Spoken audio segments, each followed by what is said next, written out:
Is the clock counting? That's it. It's Okay. doing it. Welcome everybody. Thank you so much for coming. It's lovely, lovely to see you. How many people here? You've got busy day, busy life. You've got work. You've got home responsibilities. You've got family. You go to bed at night and you think, those things I wanted to do, I haven't done anything else for myself. Yeah. Yeah? And what if you actually did have a bit of space of time to think about, well, actually, this is what I want. How many of you actually really know what you want or do? So even if we have the space and time, the majority of us don't know what we want. And even if we do have a bit of an idea, how many of us feel like confident to just move forward and do it? Well, you're in the right room. My name is Mags O'Brien. I'm a life transformation specialist and I do what it says on the tin.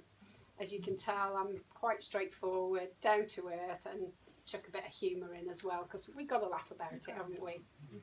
Okay. There is a tendency to go through life and time just slips away and it's like, I wanted to do all these things and then never got round to doing them. And they're always on your to-do list and always on your to-do list and everything gets in the way. And for me, I wanted to make a lot of life changes and something had to change. Something had to give, otherwise it's the same old, isn't it? Okay. And over the years, I began to develop strategies and things that I could do to actually move my life forward. And I love being here at the Beeches because in 2013 I came here to do my Louise Hay licensed teacher trainings. This place is quite close to my heart. I really love it. And it was an exceptionally hot July as well. So the nice warm weather here is like making me feel really good about it. But that's when this really started to change for me. That I began to see how physically in the material world I could take spiritual principles and apply them so that I can make proper changes in my life. I started to do that, and I am a medium, I am guided, and when I'm talking I do get guided as well. They're not whispering in my ear, it just comes straight through and no brain cell is damaged in the transmission, which is really helpful. What I was given was 6 steps to live the life you want. And being a practical, down-to-earth person, I'm a Taurian, so I'm, earthy. I want to make sure, yay the Taurians. It's our birthday month, isn't it? And being a down-to-earth, practical person, I wanted to make sure this works. And it works for me. And it's worked for a lot of my clients, and I share it. I share it to say, if this works for you, great, let's do it. If it doesn't work for you or you're not sure or it's like, what is this woman talking about? Let's just stick it on the wall, okay? Sometimes it sows seeds and you come back to it later, and sometimes it's like, yeah, that's just what I needed. And that's the point of me talking to you today, to sow seeds, to give you ideas, to maybe inspire you to take that next step that you need in your life. The first step then is one I've mentioned already, is knowing what you want. Because if you don't know what you want, how are you going to get there? Because you don't know where you're going. I mean, you've all arrived here today. You all knew that you wanted to come here today, so what did you do? You got your tickets. You found out where the place was, if you don't know already, unless you're a seasoned visitor. But the first time you would have found out where it is, how long it'll take you, and to get here. So you planned it, and here you are. Amazing. Why don't we do that for our lives? You didn't just open your front door and start wandering around and say, oh, well, I hope I'll get to the Beeches sometime and I hope they're all still there. You might have made it by October for the next one. Why don't we do it for our lives? And people say to me, but Mags, I don't know what I want. If I don't know what I want, how can I plan for it? What we do there then is like, how many of us actually know what we don't want? When I ask people what they want, they say, well, I don't want a stressful job. I don't want this. I don't want that. I don't want the other. And it's like, okay, that's a start. Right? It is a start. At least you know what you don't want. If we know what we don't want, then we can flip it. I don't want a stressful job, so I want a job that's not quite so stressful. So what can I do to have a less stressful job? Do I stop stressing about the job I've got? Or do I find another job? It gives you options then. What is it about my job that stresses me? Is it the long hours? Is it the people you work with? And you can start to break it down then and start to move forward just by thinking about what you want. And then it becomes an easier process. And what I do is I get people to look at what they want in all areas of their life, because people tend to think about work, and for me I'm self-employed, so they think about their business rather than their entire life. And it's also how you want to feel on a day-to-day basis. Coming in, there's a seat here. How you want to feel on a day-to-day basis and what you can do to get that feeling. And again, we can plan it. All sounds good. The second step is knowing why we want it. And this is really, really important. How many of you guys here are into law of attraction? Yeah? We know with law of attraction that like attracts like, if I can say it. Like attracts like. We could say, yeah, I want this, I want this, I want this. And in here we're going, yeah, right. Who are you to have this? You're no good. Then suddenly, law of attraction then goes with this, goes with your negative self-talk. So it's like, yeah, I want this, but I can't get it. You know, this stuff doesn't work. What a load of rubbish. Your why is important. Your why is because you want to feel good in the having of those things. You want job or work that makes you feel good. You can feel good every day. You want to have a great partner so that you feel great with them every day. The why then is how it makes you feel in a positive way. And when you feel that why, then you can start to draw it towards you. And what I found as well for my why, when the going gets tough, because at the end of the day, when we're making changes, sometimes it's not easy, is it? And that's why we don't do it. There's part of it that goes, well, it's not that bad. Let's carry on same old. But when you take the courage in both hands and make the changes, it's like, whew, I'm really glad that's done. But the bit in the middle that gets a bit messy, that's why your why can keep you going. It certainly kept me going. The third stage is what gets in the way. When I say to people, tell me what you want, and we get through all the I don't know, and we start to get people to say what they want, then what happens next is, yeah, but you haven't got my family. Yeah, but you don't know my boss. You've heard it all? Have you said it yourself? Yeah, but I haven't got the money. Yeah, but I haven't got the time. Yeah, but. And what we do is we go back to the same old. What we do here is we take those yeah buts, those objections, that resistance, and we start to say, okay, what's going on here?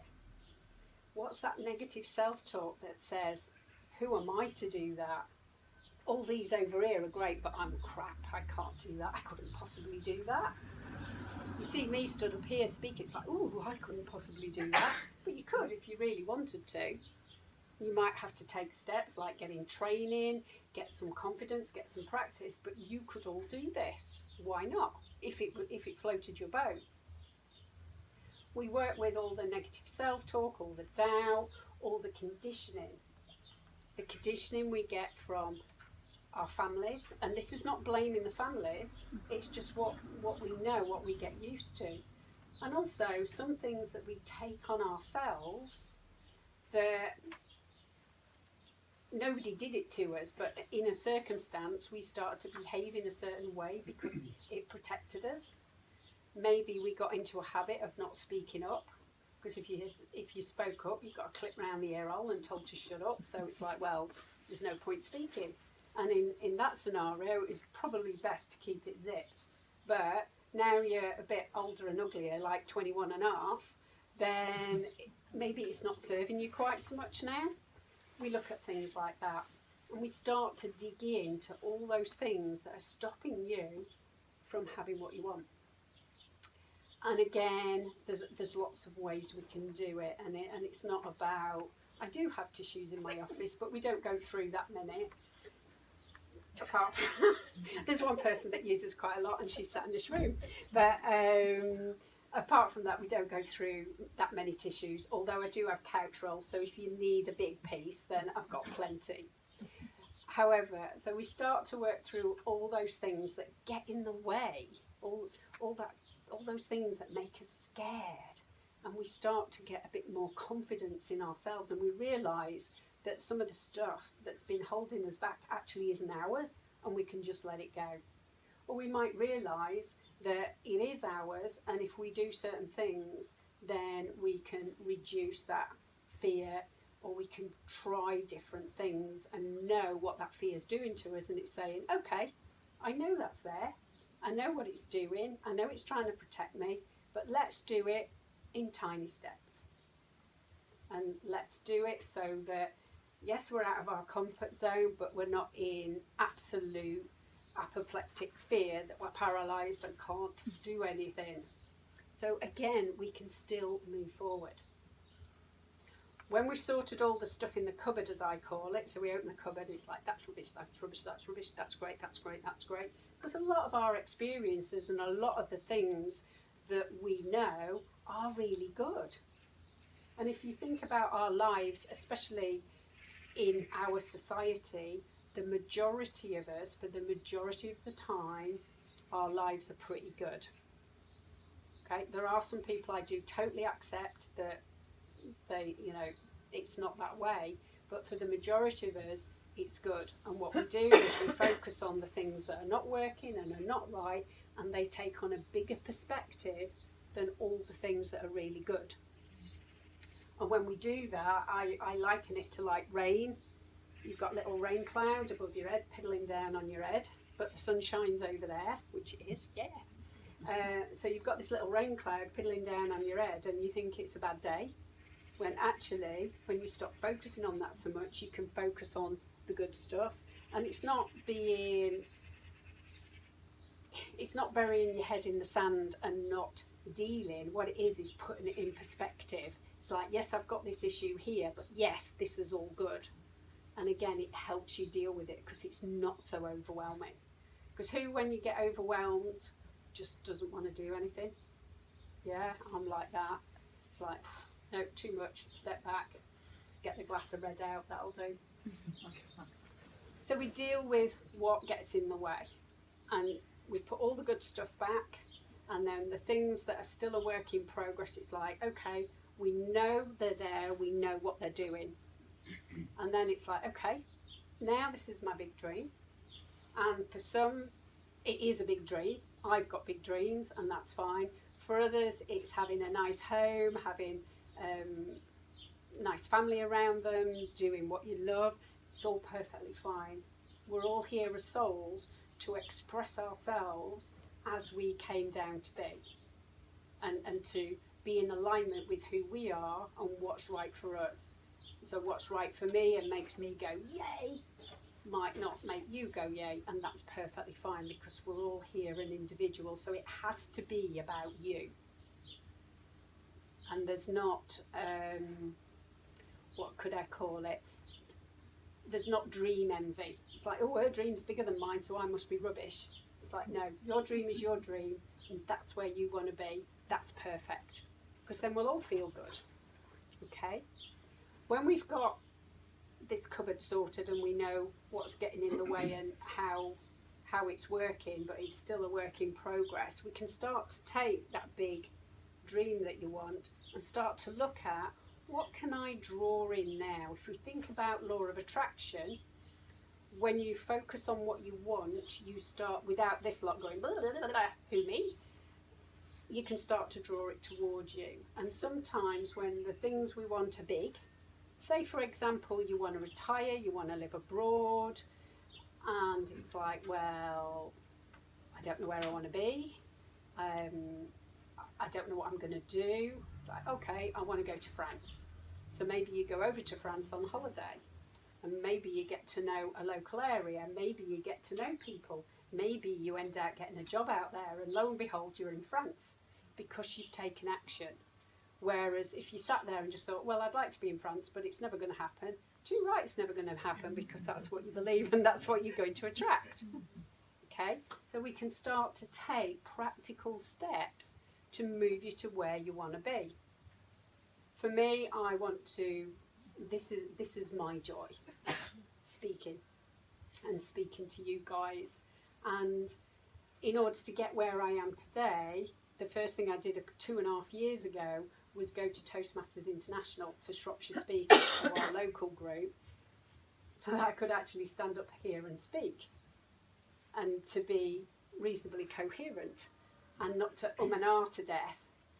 Have you ever seen some videos on Facebook where people are going and there's more than there is words? It's not serving your audience. So this is what I want to do. So I took the steps 2.5 years ago to put myself into a good place. When somebody says, hey Mag, so you're going to do a talk, it's like, okay, but at least I can do it in a relative coherent way, hopefully. And the same with your dreams. It's like, what can I bring in right now? Who is doing successfully what I want to do? A client of mine wanted to work with horses, and she was a therapist. She still is a therapist. And it was about wanting to work with horses. So I said, why don't you go to the stables? And she said, well, I used to ride, but I had an accident and it made me a bit afraid. And long story short, she went to the local stables, she got riding again, started talking about her therapies. She gave up the therapies on humans. She now does therapies for horses, and that stable knew that stable knew that stable, and she's a busy bee. And she's really doing what she loves, working with horses, purely because she put herself in the horse arena, if you pardon the pun, so that she could start to work with horsey people. And if she hadn't have done that, would she have got where she wanted? No, she would have still been working with us messy humans. And she adored working with horses. So it's about, what can I do? Where can I move my energy? Where can I put myself to be able to move that forward? What I do for me is I pick 3 projects, because again, overwhelm, we do nothing, do we? It's like, oh no, that's too much. I select 3 projects. One's around my business, because I've got a business. The second is about my health and well-being. It's great having all these dreams, but if I'm a wreck and got no energy, what's the point? And the other is about my personal and spiritual development, because it's the key to who I am, but it's also key to what I teach. So if I don't learn, develop and grow and experience, I can't share my experience with you, and you can't then hear a different way that might be just useful to you. That's how I keep my plan moving forward, step by step by step, and it becomes a way of being. For my health and well-being, for example, my energy used to be up and down like this. Anybody else get that? Especially when you're doing spiritual work, don't you find? You know, you go through a load of stuff, and the energies at the moment are like kicking ass a little bit, aren't they? You're feeling that. I'm noticing a lot of what I call spooky birds. Spooky birds are people who are doing their spiritual work, okay? And they're really feeling it at the moment. But my energies used to be like this. And I'd do something, I'd do a talk, but there'd be about 2 people. Or I'd do therapies, or I'd do an event, and then I'd be like so tired for a couple of days. And then I'd have times where I'd get out there and do it, and then I'd have a couple of months where it was like, ugh, I can't even get out of bed. And that's just no use to anybody. So I spent 18 months getting that right, being focused on it, and now I'm elevating it to the next level because I want to be the most vital energy and health that I can be, rather than just trying to get myself out of a hole. So these projects can evolve and develop. So it becomes a way of being. It's good, isn't it? It's quite simple. It has to be simple because it comes through me. You know, we make life far too complicated, I feel. And I have in the past. And really, when you unravel it, things are really, really simple. It's like, oh, I can't tell you, it's just so complicated. And they tell you this convoluted story, and it's like, okay, it's that, that, and that. What's the problem? If you do that, that, and that, and it's like, oh, we use our heads and make it too complicated. I've spoken to quite a few people today on my stand, and I speak to quite a few people in my work, and they get the head stuff going on. Who's great with head stuff? Yay! Okay, the logical brain. When you really want to make a serious decision, this is where it's at, guys. Intuition and heart. Get out of your head. And I've been great at head stuff, so I really do know what it's like. And you can't make the decision. It's like, oh, maybe it's this. Oh, maybe it's that. And maybe it's this. And maybe it's that. And it's like, oh. And then you try and go to sleep at night. Maybe it's this. Maybe it's that. And you don't get anywhere. Get it out of your head. Get it in your body. Feel it. Boom. You get the decision. Then you can move forward. That's the fourth stage. So you just keep moving that and moving that and moving that forward. The fifth is accountability. Who's going to keep you accountable? There's two sides to this. The first side is, have you ever had a really good idea? I'd love to do this, and you tell somebody and they go, that sharp intake of breath that says, dodgy, stay safe, don't do that, nobody does that, everybody who knows done that, doesn't work. You don't make money doing therapies, do you? You don't make money doing spiritual work, do you? It's just a mindset. Self-employed, you have to work 16 hours a day, 7 days a week. Not me, but it is a mindset, and there are people who do it. Okay, naysayers. Number one, just keep your mouth shut. You're not lying to them, but why tell somebody who's going to reflect back to you your deepest fears? Why? It's like, just button it. Yeah, I'm great, thank you. How are you? And then get them to talk about them, because who do we love talking about? Ourselves. It's a great tactic. Okay, now I've just revealed all my secrets. But again, just keep step back. When you've got a dream, you need to be speaking to the people who are your cheerleaders, the people who say, do you know what? Because you've decided to do it, I know you can do it. Yay you, let's go. And I'll support you. As in, energetic support. They might throw money at you, which might be useful, but probably not. But to get that support from people who are there for you, not to put you down. Because the thing is, when you're doing something scary, those naysayers, what are you showing them? That they can change too. And it's like, not doing that. Okay?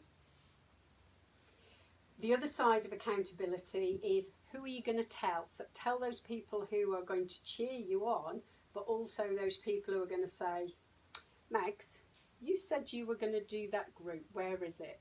Right. Missed April, I'm going to do it for May. Sorry. And I have got people doing that to me, because that's what happened. But it is getting people keeping you accountable for what you say you're going to do.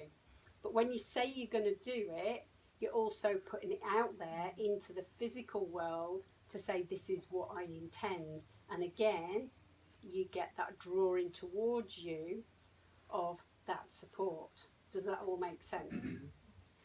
Other accountability, you can join a mastermind group. You could have a group of buddies who keep each other going, as long as you don't go, oh, there, you've had a bad week, never mind, let's make next week a bad week as well. It's like, okay, you've had a bad week, what's going to change for this week?